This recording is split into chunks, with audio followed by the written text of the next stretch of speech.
इस संसार में जो भी व्यक्ति आया है उसे एक ना एक दिन तो जाना ही है।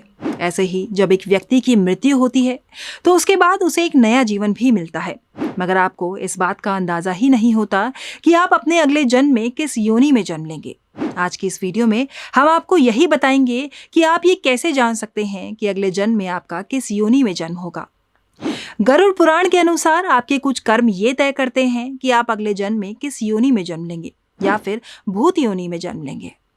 इस पृथ्वी में 84 लाख योनियां होती हैं, जिसमें से एक आत्मा किसी एक योनि में ही जन्म लेती है, मगर वो इन 84 लाख योनियों में से किस योनि में जन्म लेती है ये उसके उस जीवन के कर्म तय करते हैं। जैसे अगर कोई व्यक्ति अपने जीवन में सोने की चोरी करता है तो उसका अगला जन्म कीड़े मकोड़े की योनि में होता है।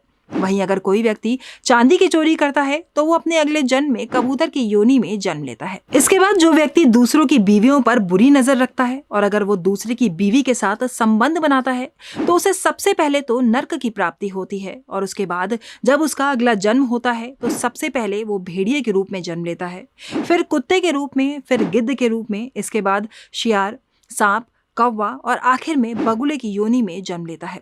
इसके बाद जाकर वो मनुष्य की योनि में जन्म लेता है।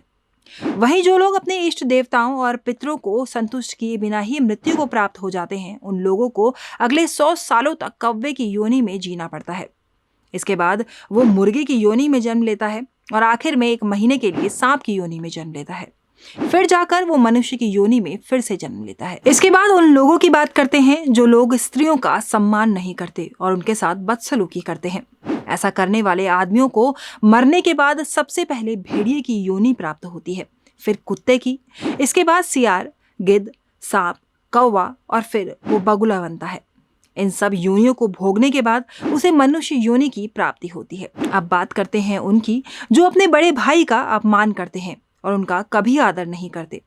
ऐसे लोगों का अगला जन्म कौच के रूप में होता है और उन्हें 10 सालों तक कौच की तरह ही जीवन व्यतीत करना पड़ता है, और इसके बाद वो फिर से मनुष्य की योनि में जन्म लेते हैं। इसके बाद उनकी बात कर लेते हैं जो मृत्यु के बाद प्रेत योनि में जन्म लेते हैं। जैसे कि ये तो आप सभी को मालूम होगा कि जो लोग आत्महत्या करते हैं वो मरने के बाद प्रेत योनि में जन्म लेते हैं। इसके बाद जिन लोगों की अकाल मृत्यु हो जाती है वो भी प्रेत योनि में ही जन्म लेते हैं। वहीं ऐसे लोग जो अपने पूर्वजों की संपत्ति को नष्ट कर देते हैं या फिर धोखे से किसी और की संपत्ति को हड़प लेते हैं, वो भी प्रेत योनि में ही भटकते रहते हैं।